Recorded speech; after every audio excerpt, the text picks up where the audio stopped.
Hello everybody, welcome to Black Wolf Gaming. My name is Josh. I have a special treat today. I am going to play through the Neverhood and show you the entire game. The Neverhood is a 1995 point-and-click adventure game, so if you don't know what that is, that's like Myst, if you've ever heard of Myst. Or its sequels, its many sequels, it has like 5 of them or something like that. So, if you haven't heard of it, this is what it looks like. Let me see. I actually have a physical copy of the game. I have pulled out the instruction manual. There you go. There's the... Sorry, I'm looking over here just to make sure that it's in frame here. So, here's the instruction manual in the game. This came with our first computer growing up. My parents bought a Gateway computer in 1997, and this game came out in 1995. And it was included in a Gateway gaming computer, not a gaming computer, but just a computer, just a gaming software pack. It had some other stuff too. Oh yeah, there was a greetings card disc in there that my mom used to love. She just loved that thing. It was like American Greetings or Hallmark or something like that. So this game came with a bunch of other games. It was like Monster Truck Madness, and I don't remember, there was Warcraft maybe in there, one of the Warcrafts, like 2 or 3 or something. So this was our first computer. We had no idea what to expect, and I loaded it up, and I was really drawn to it, as opposed to everybody else in the family. They wanted more of the action games. My dad hated it, and Dad, if you're watching this now, stay to the very end. So I don't want to just play the game. I kind of want to explore this whole world with you and everything that came with it. And so let's look through the book here a little bit. So, like I said, here's the cover. Okay, and the very first page has the system requirements. Okay, to play the Neverhood, you'll need Pentium 75 megahertz processor. 8 megabytes of RAM, 16 megabytes are recommended, 4 times speed CD-ROM drive, an SVGA monitor, 8-bit Windows compatible sound card and speakers, 16-bit is recommended, 10 megabytes of hard disk space in Windows 95. Let's see if that'll focus. Not looking good, but there you go. Those are the requirements for games back in 1995, ladies and gentlemen. Here we have getting started. Looks like this. It's just some brief intro into how to get the game up and running on your PC. There's a very notable character there. If this is the first time you've used the Neverhood, you need to install it on your computer. Here's how. Turn on your computer and start Microsoft Windows.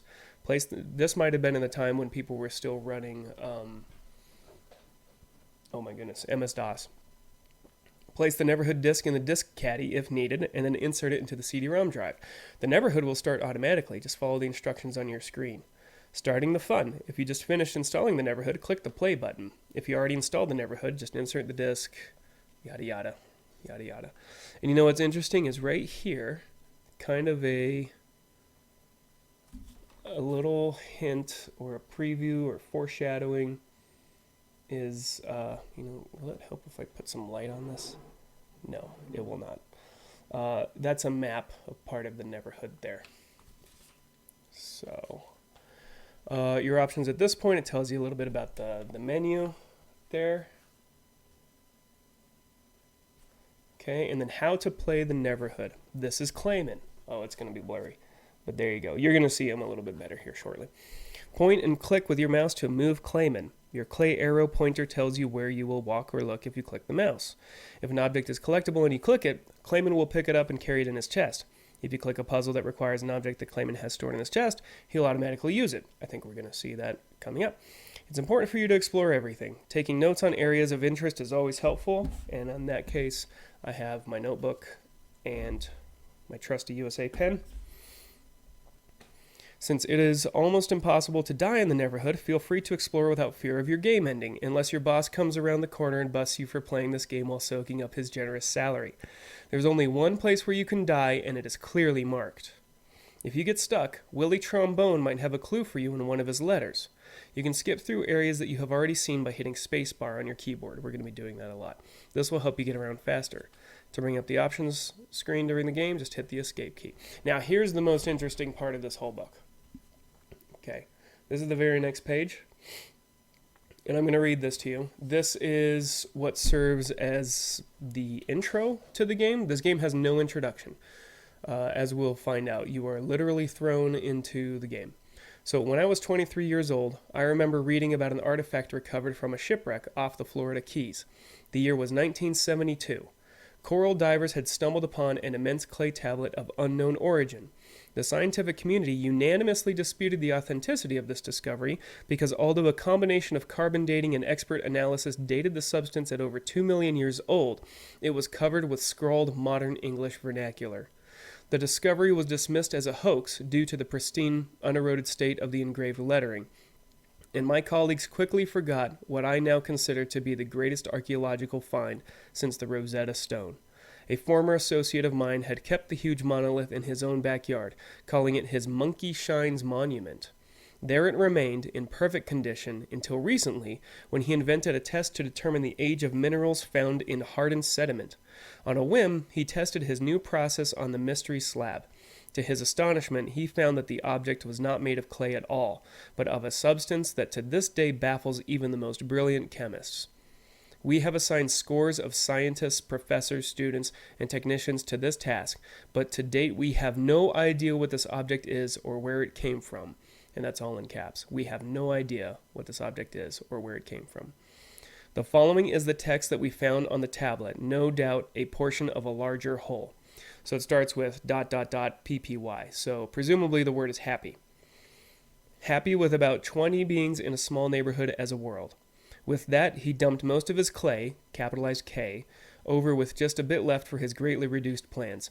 It worked this time since Tickburger, capitalized T, stopped completely and could not follow them since he was stuffed with so much clay.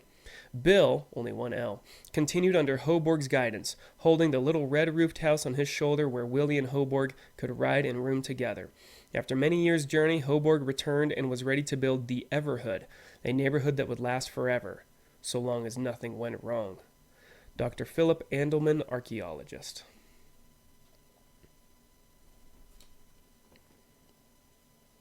And there's the part. Sorry about the... I need a better camera, it would appear. And then it goes into the making of the Neverhood. Very colorful, very 90s. Very 90s. This was made by Doug TenNapel. It all started in 1988 as a collection of artworks by Douglas TenNapel. A Beautiful Day in the Neverhood was the title of 17 pieces. I think this goes into it in the making of the Neverhood. You might be able to find it online somewhere, the whole video. And then it just goes into some additional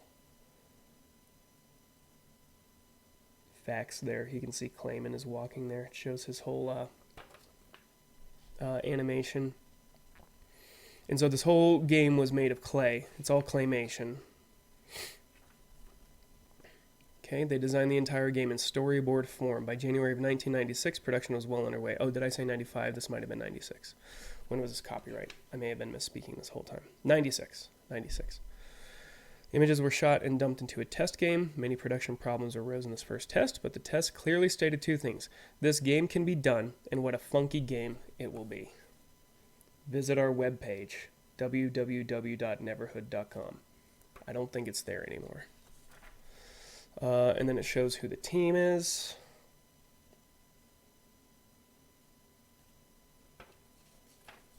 And then just some credits. Look at that, it's so funky. Funkalicious. Look at that. Blank page, and then there's the back of the cover there. And now look at the CD here.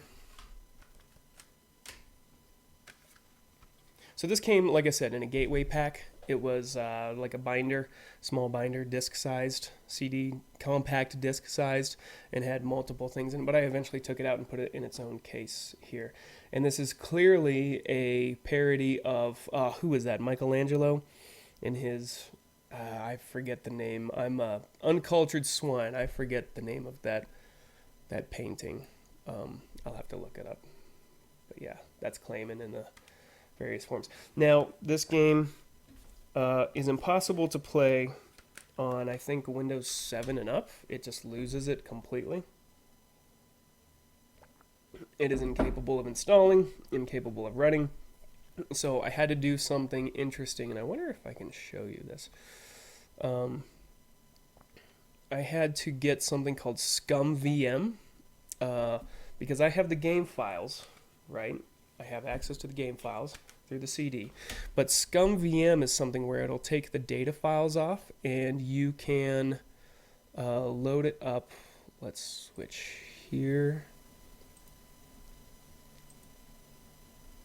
It may not show it. Let's do this. Yeah, it's not.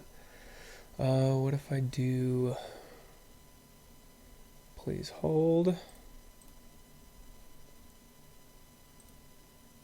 Yeah, there you go. You can kind of see it. Let me move it down a little bit. There you are. ScumVM. And so what I did was, I'm playing this game completely legally. I didn't pirate it or anything. I didn't go online and find it. You can't buy it anywhere anymore, unfortunately. And this is a program that allows you to use the game files from a disk like this to play very old games. So I just moved them over. There you go. You can actually see.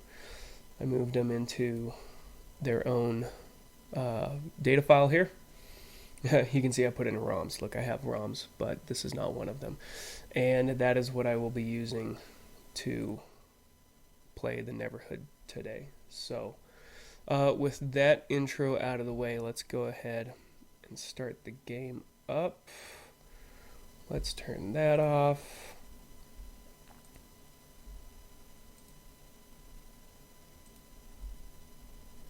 If it'll go.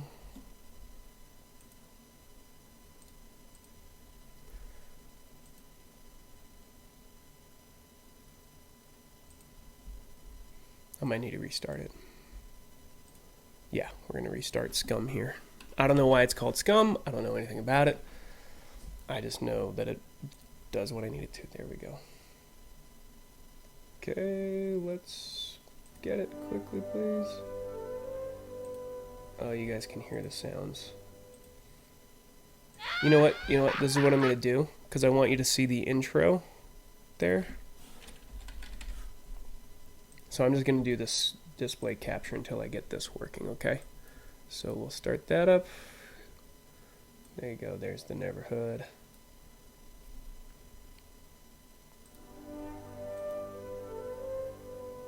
There's a laugh here.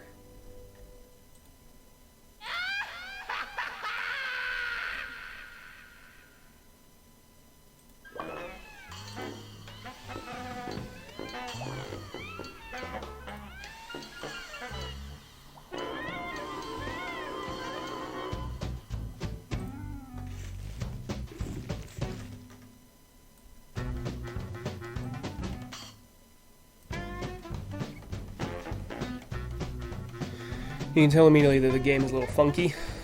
It's got some bluegrass going.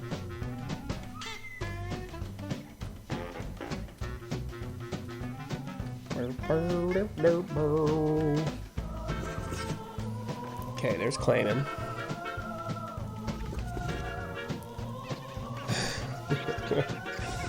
You know, they're just having fun with this stuff. There's a crown, might look a little familiar, maybe from one of those characters we saw in the book. That is called a skull monkey. I can explain more about them later.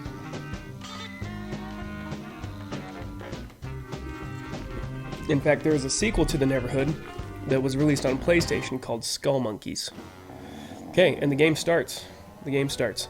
Now, I'm going to stop and restart. I'll rejoin you. I'm going to get this situated so that we can see the game a little bit better. So, see you in just a moment. Okay, I am back. I've got the window set the way I want it, and we are going to play the Neverhood. Let me see, can I? Okay, I've got a full screen here, but that didn't change the way it looks. Now you can see it's all Clay. So we've got Clayman here. He's sleeping, and look at those amazing 1996 graphics, right? So if I just click, little guy wakes up. He looks super sleepy. Okay, so you interact with the environment by just clicking on things. So here we go. Just clicking on some stuff. Now I'm probably just going to burn through this game because I played through it so many times. I know it like the back of my hand, even though I haven't played it in probably 15, 20 years. So you can look out the window. Oh, there's trees, like Dr. Seuss kind of trees here. Okay. But just because I'm burning through it doesn't mean that I won't stop and slow down and just kind of explore everything so you can see everything. There's a lot to see. They created kind of this big world.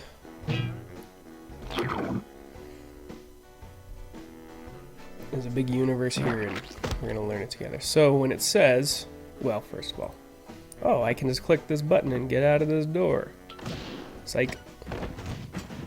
Oh, it's the 90s. Not.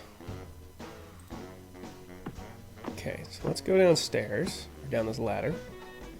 Now here's something interesting you'll first notice when you come down here. It's all black around here. What does that mean? Where is this?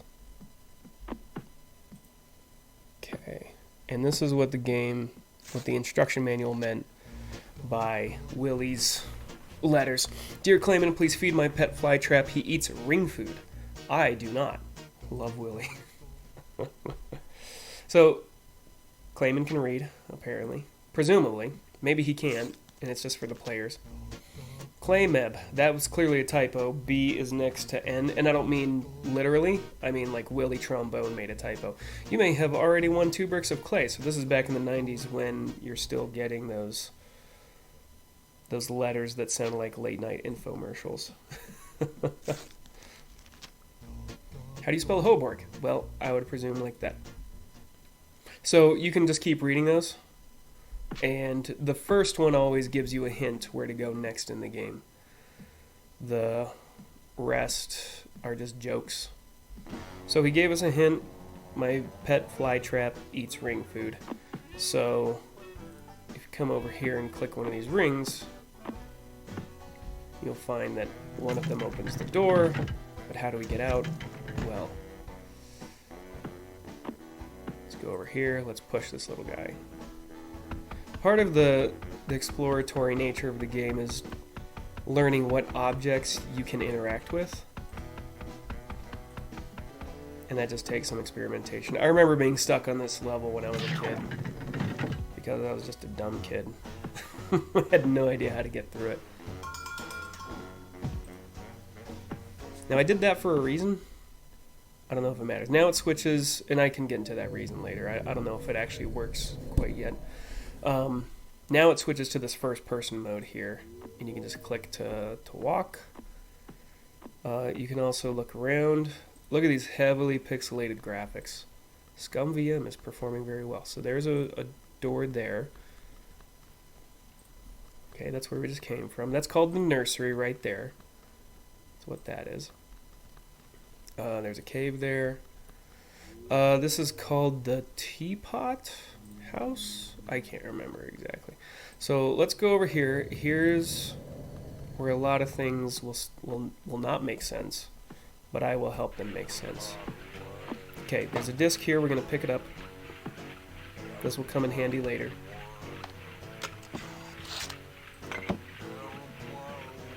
Okay, first puzzle. Willie's hint says something like make an H for Hoborg. So this is just one of those puzzles where you gotta form the picture. It's a sliding puzzle, right? And I got pretty good at these just because of this game. Let's see if I'm still any good at it. Let's see. A lot of times you can just work the top one first. We need to switch that.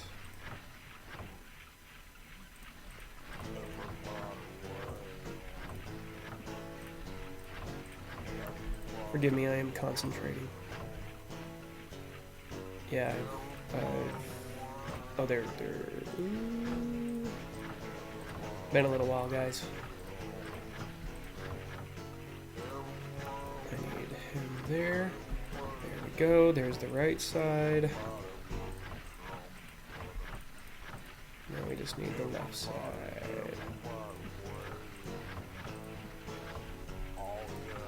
Oh look, there's an H, but it's not the right size. It can't keep up with my clicks. I need to switch this out. I know, I'm undoing everything that I just did.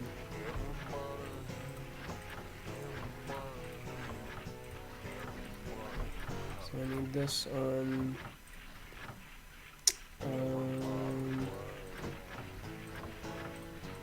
I take it back, I suck. Okay. These need to switch. At this point, there should be no reason for me to touch these three now, since I've got them where they need to be. I've probably missed the solution multiple times, so... Like I said, it's been a while. I have a slide puzzle on my phone. This is getting closer, but it's not. Still not where it needs to be. There we go. Got it. Oh, I got two. That sound, when I was first playing this game, was always so satisfying because I'd get stuck on puzzles for so long. Okay, another disc.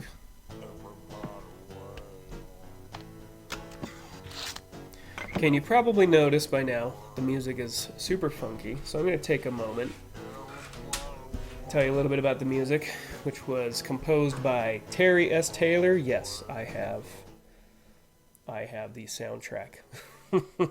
I told you, I love this game.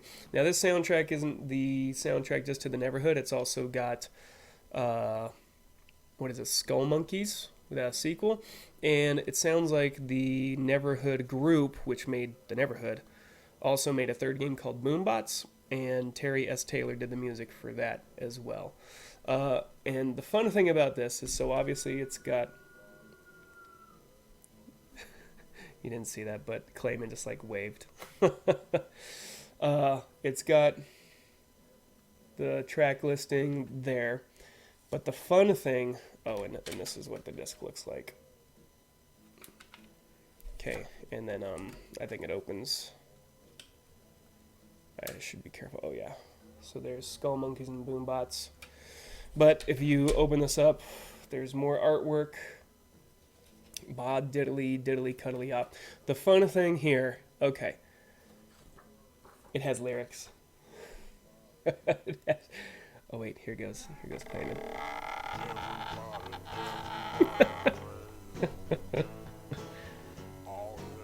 There's little animations if you're just hanging out for too long. So it has lyrics, and let's see, right here, that was the cover for the original soundtrack, I believe, and I think it was a parody of R. Kelly. Let's see, yeah, continue singing with various grunts, groans, and assorted nonsense. So everything about this game is intended to be goofy. So this song is currently called, or the song we're currently listening to is called Everybody Wayo, and the lyrics go, everybody wayo, everybody hey, everybody alright, ah, poo, ah. And so on and so forth. Oh, Clayman's doing the same thing that he was a moment ago. Operator plays a little ping pong.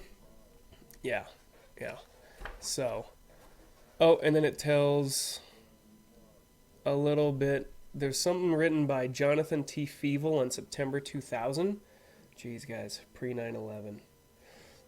Where he talks a little bit about Terry S. Taylor and Imaginarium, which is the name of this full album. One of the more popular songs from these two games is The Little Bonus Room, which it's not focusing very well, but it's a pretty funny song. So if ever you get a chance, go out online. You can probably go on YouTube or something and just look up Terry S. Taylor, The Little Bonus Room. It's pretty funny. Okay, back to the game. Probably some... Oh.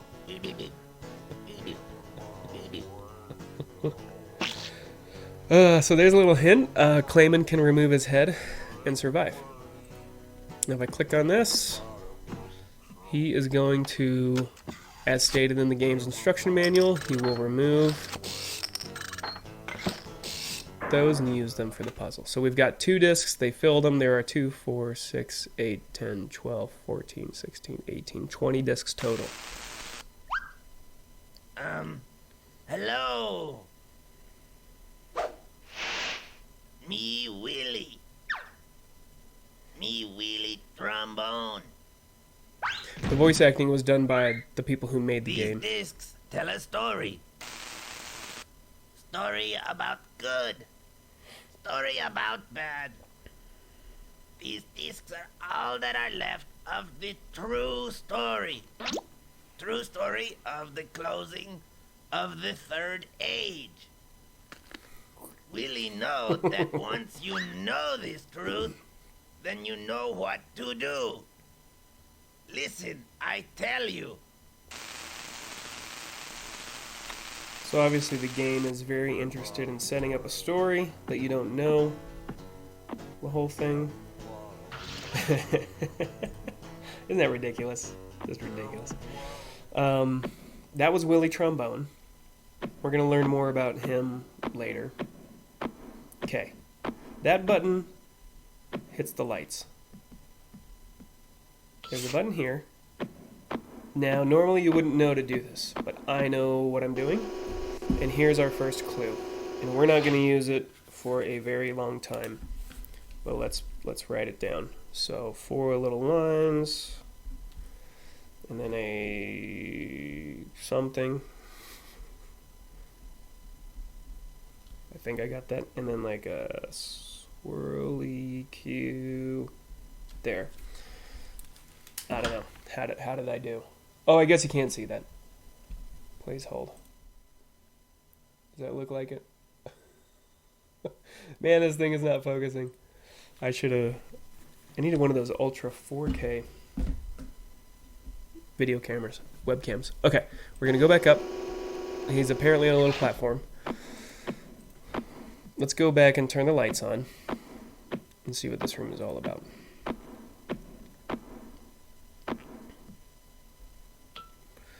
Okay, hieroglyphics. Some things might look familiar. There was that guy in the instruction manual. So that's Hoborg. That is Big Robot Bill, right? And do we see anything else? There's a dagger. Oh, I just noticed there's a dagger. But I think most of the stuff is here in the Neverhood itself that we're going to come across. There's a cannon. There's a dish. Satellite dish. Okay, we are going to go in here again because there are some discs.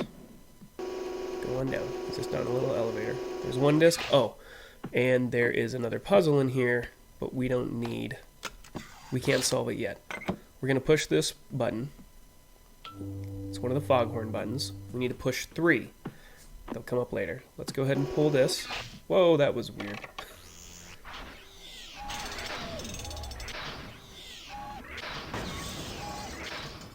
Poor Big Robot Bill. Somebody has it out for him. That's a little bit of foreshadowing. Okay. We're going to close this. We are done with that room for forever now. Forever. Okay, it's a beaker. We're going to take it. Now we have here the Neverhood Chronicles. Preamble. I am Quater. Read my words and be my friend. Father commands me to record the truth of history so that readers will learn from those who went before. Therefore, I give each of my 7 sons one of these self-engraving history recording clay walls. This wall automatically records the activity in this world and in any other world containing one of the other walls. Behold, anyone who tampers with the records on these walls will be considered the enemy of Father. I will not like you much either. This wall is given by Father. It will teach you to acquire wisdom, integrity, and skills for solving problems. That sounds like it might be a hint, but there are no hints on this wall that help you solve anything in the game. In each of our lives, we must make decisions. When these times come, be ready to make the right choices. Continue in what you know is true, though truth is often hard to see. These walls may hold the only truths you will know. Quater. So this line right here is going to get repeated later in the game, although not verbatim. continuing what you know is true. The truth is often hard to see. Okay, so first thing you're going to notice, it's a big hall. Look, there's more. That's probably, it's clearly a big stick poking out of a world. So we've got Father, right? I'm not going to read all these, okay? It tells you a little bit about Father. He's happy, enjoys existing. Okay, and then Quater. So there's clearly some parallels here between the Neverhood Chronicles pantheon and the stories of the Bible, right? We got God and Jesus Christ. Okay. Now, here's the first of his 7 sons, Ogdilla. Okay. Look at this. It just keeps going and going and going. And each one of these is a story. The first one is actually one of the longer ones. Because in preparation for playing this game, I went back and reread all of these. You can find the text online. There's a little picture of Ogdilla. It does say that he's like a blue gaseous form. He's got a bunch of specks on him. Here's Bert Bert. Is Bert Bert important? Some of these actually have direct implications to the story. Bert Bert, I think, does not. A lot of the text there says, and he begat him, and he begat him, who begat him, which, if you ever read Genesis, is very much like the book Genesis in the Bible. Just recording lineage and things like that. This story is about people who want to be in the front of the crowd as opposed to the back of the crowd. It's goofy.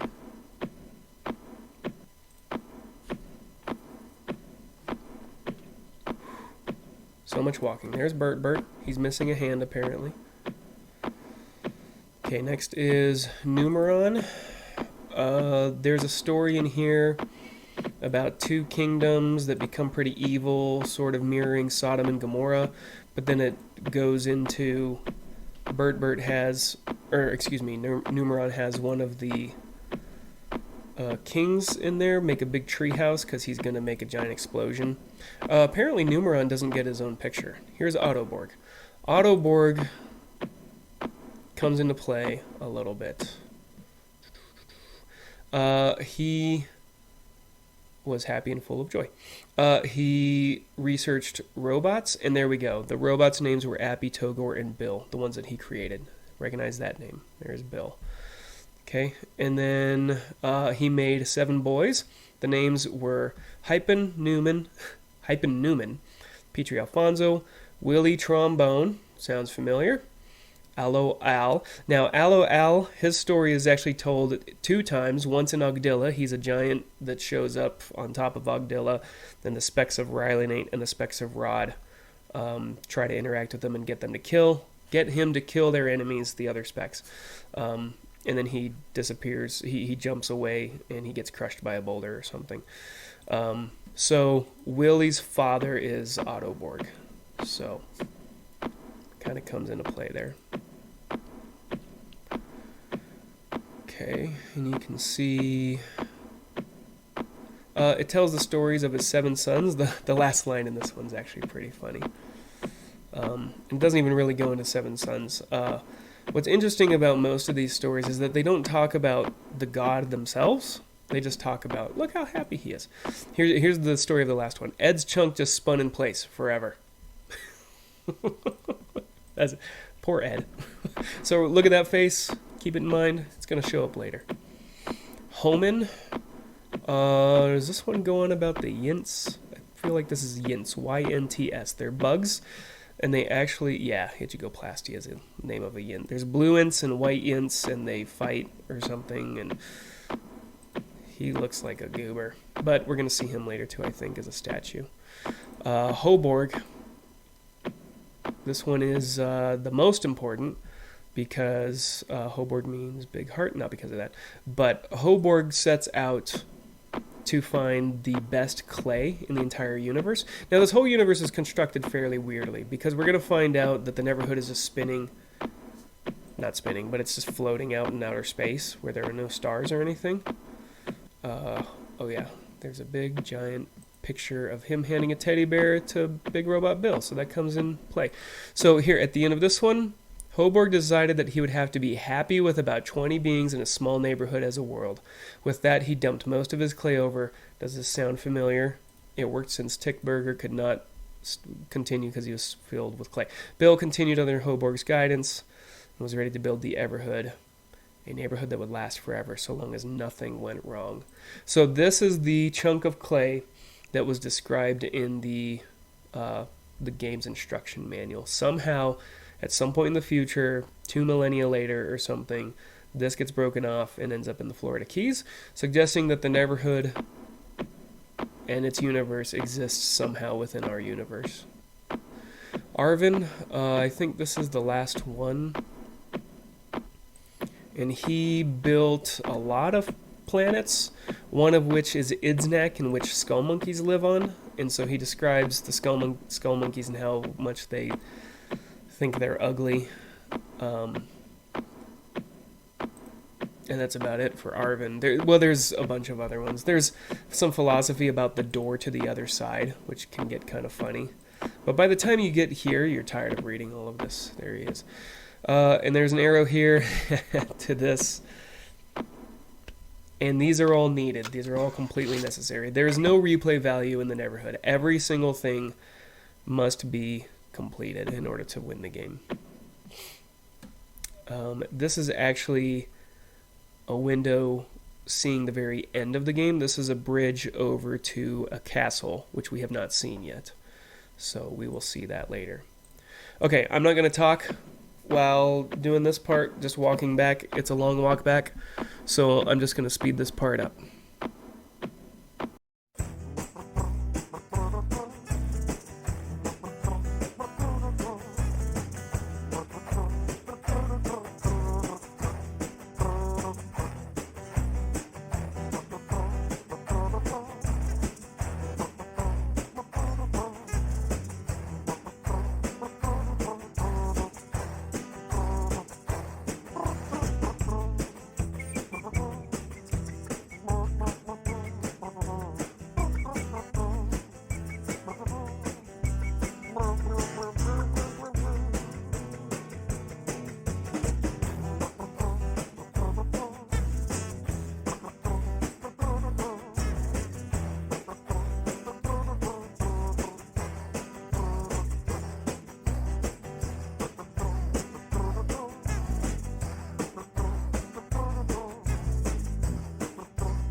Okay, we're back.